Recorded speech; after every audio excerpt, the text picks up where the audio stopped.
kita kembali akan menceritakan kisah tentang nabi-nabi Allah. Nabi satu ini termasuk dalam 25 nabi yang namanya tercantum di dalam Al-Quran. Kisahnya sangat menarik untuk disimak, karena setan bahkan sampai iblis turun tangan pun tak sanggup untuk menggoda manusia pilihan Allah Subhanahu wa Ta'ala ini. Ditambah lagi, nabi ini seringkali dikait-kaitkan dengan tokoh Buddha. Banyak yang beranggapan bahwa beliau adalah sosok Siddhartha Gautama yang menjadi pendiri dari agama Buddha. Untuk itu, di video kali ini, kita akan membahas tentang kisah Nabi Allah Zulkifli alaihi salam. Assalamualaikum warahmatullahi wabarakatuh. Sobat beriman yang dimuliakan Allah. Alangkah lebih baik jika sahabat sekalian bantu channel ini terus berkembang dengan cara like, komen, dan subscribe. Semoga kita selalu dalam keadaan sehat walafiat, dipanjangkan rezekinya, dan dimudahkan urusannya. Amin ya rabbal alamin. Nama Nabi Zulkifli disebutkan hanya 2 kali di dalam Al-Quran, yaitu di dalam surat Syad ayat 48. Dan ingatlah kan Ismail, Ilyasa, dan Zulkifli. Semuanya termasuk orang-orang yang paling baik. Kemudian di surat Al-Anbiya ayat ke-85. Dan ingatlah kisah Ismail, Idris, dan Zulkifli. Semuanya mereka termasuk orang-orang yang sabar. Meskipun Zulkifli tidak disebutkan secara tegas dalam Al-Quran bahwa beliau adalah seorang nabi, karena di kedua ayat tersebut nama Zulkifli disebutkan dengan pujian bersamaan dengan para nabi lainnya.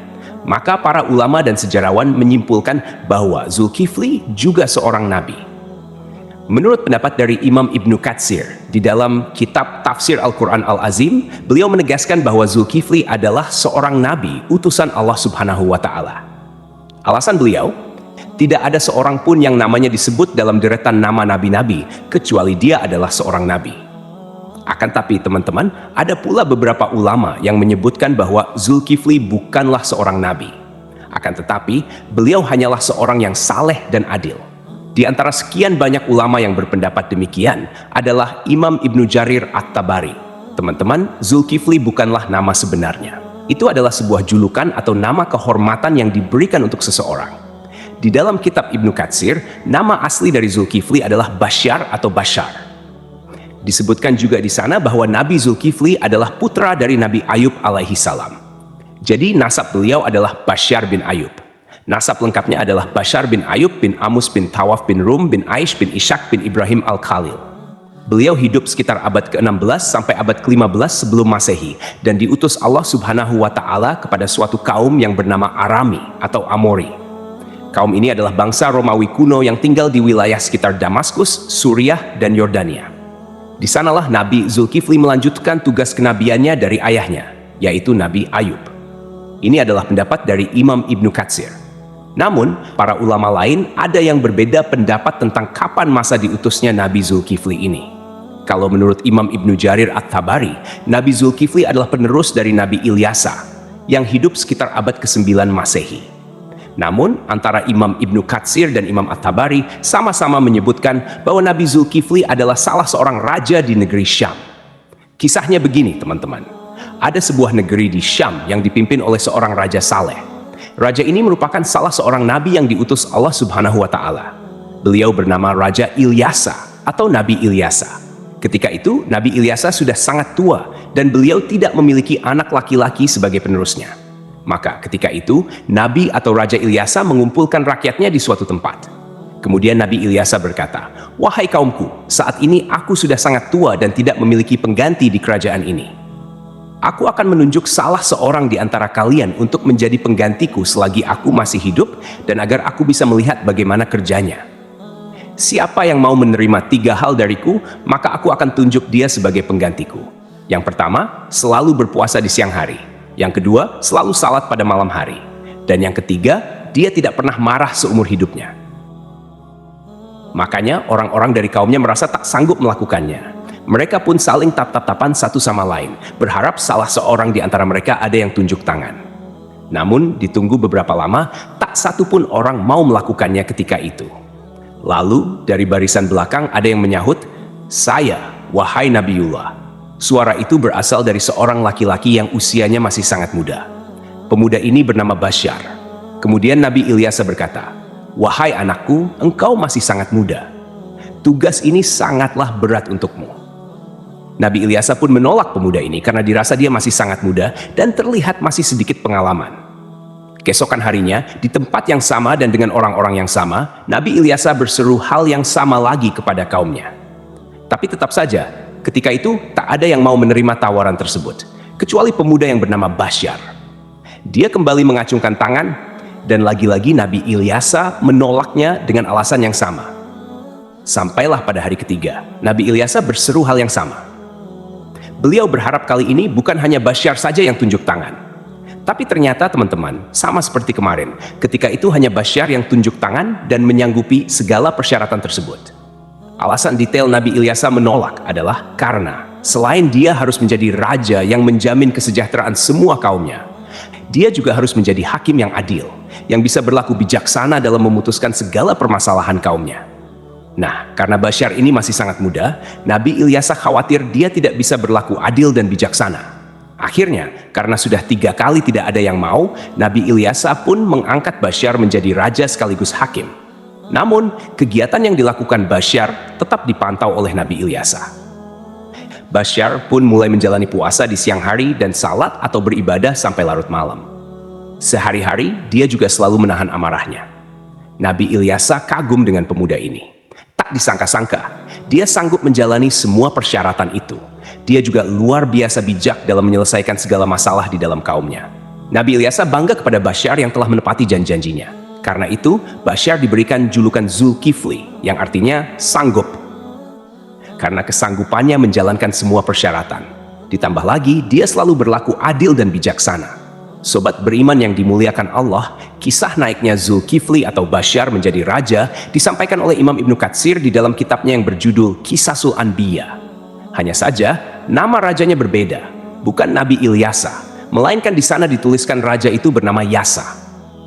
Lain halnya di dalam kitab Ibnu Jarir, beliau menuliskan bahwa raja pada masa itu adalah Nabi Allah Ilyasa. Seiring berjalannya waktu, Nabi Ilyasa pun meninggal dunia. Kini, Raja Zulkifli tak ada lagi yang memantau. Sepeninggal Ilyasa, Nabi Zulkifli memimpin negeri Syam dengan sangat baik. Zulkifli sangat mementingkan urusan rakyatnya daripada urusan dirinya dan keluarganya.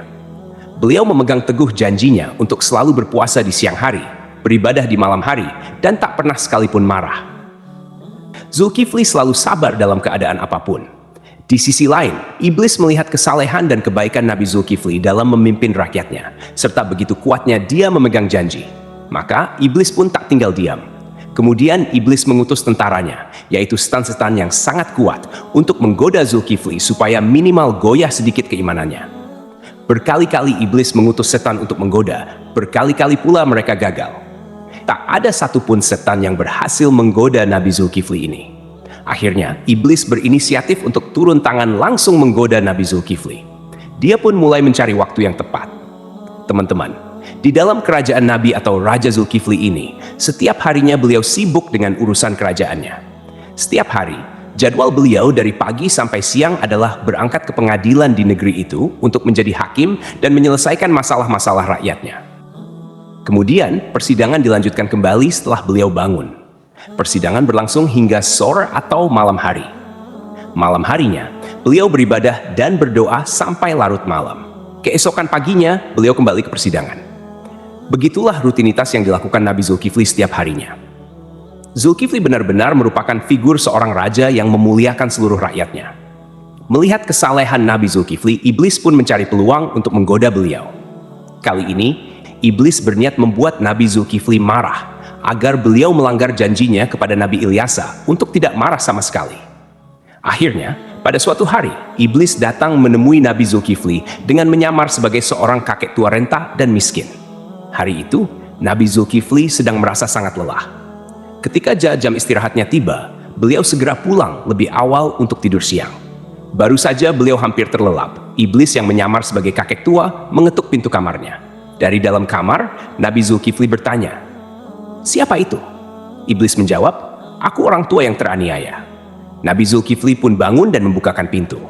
Iblis kemudian mengarang cerita, mengaku bahwa ia mengalami banyak perlakuan semena-mena dari kaumnya. Ia terus bercerita panjang lebar, hingga waktu istirahat Nabi Zulkifli habis. Meski kelelahan, Nabi Zulkifli tetap mendengarkan cerita itu dengan sabar. Ketika tiba waktunya untuk kembali ke persidangan, Nabi Zulkifli berkata, "Wahai paman, engkau bisa meneruskan ceritamu nanti. Datanglah ke tempat persidangan sore ini." aku akan membantu menyelesaikan masalahmu di sana." Nabi Zulkifli pun kembali ke persidangan dan menjalankan tugasnya sebagai hakim. Namun, ketika sore tiba, kakek tua itu tidak kunjung datang. Nabi Zulkifli menunggu hingga malam hari, tetapi kakek tua itu tetap tidak muncul. Beliau pun pulang ke rumah dengan pikiran bahwa mungkin kakek tua itu akan datang esok hari. Keesokan harinya, Nabi Zulkifli seperti biasa duduk di persidangan untuk menyelesaikan permasalahan rakyatnya. Beliau menunggu hingga siang, tetapi kakek tua itu tetap tidak datang. Ketika waktu istirahat tiba, Nabi Zulkifli menutup sementara majelisnya dan pulang untuk tidur siang. Namun, baru saja beliau tertidur, kakek tua yang sama kembali mengetuk pintu. Nabi Zulkifli membuka pintu dan berkata dengan lembut, "Wahai paman, bukankah sudah kukatakan padamu kemarin, datanglah ketika aku di persidangan. Aku akan menyelesaikan masalahmu di sana." Namun, kakek tua itu kembali mengarang cerita, berbicara panjang lebar hingga waktu istirahat Nabi Zulkifli habis untuk kedua kalinya. Meski sangat lelah, Nabi Zulkifli tetap sabar. Beliau berkata, "Wahai paman, datanglah ke majelisku sore ini. Aku akan menunggumu di sana untuk menyelesaikan masalahmu." Kakek tua itu pergi dan Nabi Zulkifli kembali ke persidangannya. Karena tak sempat istirahat, beliau tampak sangat lelah dan mengantuk. Ketika sore tiba, Nabi Zulkifli mencari kakek tua itu di tempat persidangan. Tetapi kakek tua itu tidak datang lagi. Nabi Zulkifli berdoa kepada Allah Subhanahu wa Ta'ala agar diberikan kesabaran dan keteguhan hati, sehingga beliau tidak marah. Pada hari ketiga, ketika waktu istirahat tiba, Nabi Zulkifli pulang dengan cepat. Hari itu, beliau merasa sangat lelah, bahkan lebih lelah dari hari sebelumnya. Sebelum beristirahat, Nabi Zulkifli mempesan kepada para pengawalnya dan seorang anggota keluarganya, "Jangan biarkan siapapun mendekati pintu ini. Aku ingin tidur. Hari ini aku sangat lelah." Baru saja Nabi Zulkifli tertidur, iblis yang menyamar sebagai kakek tua kembali datang dan mengetuk pintu. Namun, penjaga pintu dengan tegas berkata, "Hai paman, raja sedang istirahat. Beliau tidak ingin diganggu." Kakek itu berusaha memaksa masuk dengan alasan, "Aku sudah memiliki janji dengan raja untuk bertemu hari ini." Namun, penjaga tetap tidak mengizinkannya dan memintanya menunggu hingga waktu istirahat selesai. Iblis pun pergi, tetapi kemudian dia menemukan sebuah lubang di atas kamar Nabi Zulkifli. Melalui lubang itu, iblis memanjat dan masuk ke dalam kamar Nabi Zulkifli yang sedang tertidur. Iblis mendekati Nabi Zulkifli untuk membangunkannya, dengan tujuan membuat beliau marah. Saat terbangun, Nabi Zulkifli melihat kakek tua itu dan bertanya, "Hai paman, apa yang kau lakukan di kamarku? Bukankah aku telah menyuruhmu untuk menemuiku di persidangan?" Hampir saja Nabi Zulkifli marah, tetapi beliau menahan amarahnya dengan sekuat tenaga. Melihat Nabi Zulkifli tetap sabar, iblis merasa putus asa. Lalu iblis berkata, "Wahai raja, coba lihat aku. Apakah engkau tidak mengenali siapa aku?" Nabi Zulkifli memperhatikan lebih jelas dan berkata, "Engkau pasti musuh Allah." Kakek tua itu menjawab, "Benar, aku adalah iblis. Engkau membuatku tak berdaya dalam segala hal. Aku melakukan ini semua untuk membuatmu marah agar kau melanggar janjimu." Namun, iblis akhirnya menyerah karena tidak berhasil membuat Nabi Zulkifli marah. Lalu ia pergi meninggalkan kamar tersebut. Cobaan dari kaum yang menentang. Selain gangguan dari iblis, Nabi Zulkifli juga menghadapi cobaan lain berupa pemberontakan dari sebagian kaumnya. Beberapa orang dari kaumnya menentang kekuasaannya dan berencana menghancurkan kerajaannya. Mereka bahkan ingin Nabi Zulkifli turun dari jabatannya sebagai raja. Melihat situasi ini, Nabi Zulkifli mengumpulkan pasukannya untuk melawan para pemberontak. Sayangnya, sebagian besar kaumnya enggan ikut berperang karena takut mati di medan perang. Mereka memberikan syarat yang hampir mustahil, yaitu jaminan bahwa mereka akan tetap hidup dan tidak terbunuh selama pertempuran. Nabi Zulkifli pun berdoa kepada Allah Subhanahu wa Ta'ala, memohon agar seluruh pasukannya diberikan keselamatan. Dalam pertempuran yang berlangsung sengit, doa Nabi Zulkifli dikabulkan oleh Allah. Tidak ada satupun anggota pasukannya yang gugur dan pasukan Nabi Zulkifli berhasil meraih kemenangan. Keberhasilan memimpin kerajaan. Setelah kemenangan itu, kerajaan Nabi Zulkifli menjadi lebih tentram dan sejahtera. Nabi Zulkifli memimpin dengan keadilan dan kebijaksanaan, menjalani hidup dengan sederhana, serta selalu mementingkan kesejahteraan rakyatnya. Beliau dikenal sebagai pemimpin yang sabar, tidak pernah marah, dan selalu memegang teguh janjinya. Dalam tafsir Imam At-Tabari, disebutkan bahwa Nabi Zulkifli adalah penerus dari Nabi Ilyasa. Namun, sebagian ulama lainnya meyakini bahwa Nabi Zulkifli adalah orang yang sama dengan Nabi Yehezkiel, yang dimakamkan di Babilonia, di sebuah tempat bernama Al-Kifl, yang kini berada di kawasan Irak. Abdullah Yusuf Ali dalam The Holy Quran menyebutkan bahwa kata Kifli adalah bentuk Arab dari Yehezkiel, yang berasal dari bahasa Ibrani. Berdasarkan pendapat ini, Zulkifli bukanlah sebuah julukan melainkan nama asli. Terlepas dari kebenaran pendapat ini, para ulama seperti At-Tabari, Ibnu Katsir, Ibnu Ishaq, dan Ibnu Qutaibah sepakat memandang Yehezkiel sebagai Nabi Allah. Ibnu Katsir bahkan mengisahkan Nabi Zulkifli dan Nabi Yehezkiel sebagai dua cerita yang berbeda. Artinya kedua nabi ini dianggap sebagai tokoh yang berbeda. Ada pula perdebatan panjang yang menyebutkan bahwa Zulkifli adalah sosok Buddha Siddhartha Gautama, seorang tokoh yang diyakini sebagai pendiri agama Buddha. Siddhartha Gautama diperkirakan hidup antara abad ke-6 hingga ke-4 sebelum Masehi. Beberapa pendapat menyatakan Buddha adalah Nabi Zulkifli. Ada juga yang menghubungkannya dengan Nabi Idris, dan bahkan ada yang menyebut Buddha adalah Nabi Khidir. Pendapat ini salah satunya didasarkan pada anggapan bahwa kata Kifli adalah bentuk Arab dari kata Kapil, kependekan dari Kapila Wastu, yaitu ibu kota Sakya dan tempat tinggal Siddhartha Gautama sebelum meninggalkan istana. Salah satu pendukung teori ini adalah Hamid Abdul Qadir dalam karyanya Buddha the Great, His Life and Philosophy. Beliau menyimpulkan bahwa prinsip hidup Nabi Zulkifli memiliki banyak kesamaan dengan filosofi yang diajarkan Siddhartha Gautama. Pendapat ini diperkuat oleh Al-Qasimi, seorang ahli tafsir yang menafsirkan surah At-Tin, Saka. Pohon Tin, tempat Buddha mendapatkan wahyu dan menjadi rasul. 2. Pohon Zaitun, tempat Nabi Isa diangkat menjadi nabi dan rasul. 3. Gunung Sinai, tempat Nabi Musa menerima mandat dari Allah. 4. Negeri Mekah yang aman, tempat Nabi Muhammad SAW menerima wahyu. Dalam tafsir tersebut, timbul pertanyaan mengapa agama Buddha dan Kristen disebut lebih awal dibandingkan Yahudi dan Islam. Ibnu Taimiyah menjelaskan bahwa hal ini karena agama Buddha berada lebih jauh dari kebenaran, kemudian Kristen dan Yahudi lebih mendekati, sedangkan Islam disebut terakhir karena kesempurnaannya. Namun, ada juga pendapat lain yang menghubungkan Buddha dengan Nabi Khidir. Dalam Al-Milal wa An-Nihal yang ditulis oleh Asy-Syahrastani, dijelaskan bahwa jika ajaran-ajaran Buddha benar, maka ia memiliki banyak kesamaan dengan Nabi Khidir. Adapun pendapat yang menyatakan Buddha adalah Nabi Idris didasarkan pada beberapa kesamaan, seperti aturan memakai jubah kebikuan.